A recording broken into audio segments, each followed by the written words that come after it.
Seifo kodą sudaro 3 skirtingi skaitmenys išdėstyti didėjimo tvarka.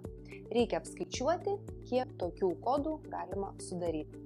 Taigi, iš viso turim 10 skirtingų skaitmenų, tai yra nuo 0 iki 9. Ir mąstyti galėtumėm šitai.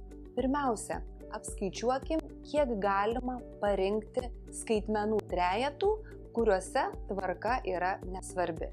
Tai čia reikės apskaičiuoti derinių skaičių C iš 10 po 3.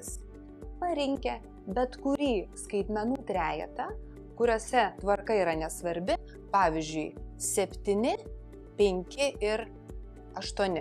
O štai vienas skaitmenų trejetas, kuris įeitų į šį derinių skaičių. Ir jį išdėlioti didėjimo tvarka galim tik vienu būdu. Todėl galim tiesiog užrašyti, kad kart 1. Ir belieka apskaičiuoti derinių skaičių iš 10 po 3.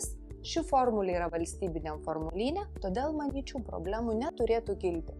10 faktorialas padalinta iš 3 faktorialas kart 7 faktorialas lygu 10 kart 9 kart 8 ir kart 7 faktorialas padalinta iš 3 faktorialas kart 7 faktorialas, suprastinę 7 faktorialą gauname 10 kart 9 kart 8, 3 kart 2 kart 1 ir tai yra lygu 120. Vadinasi, teisingas atsakymas yra B.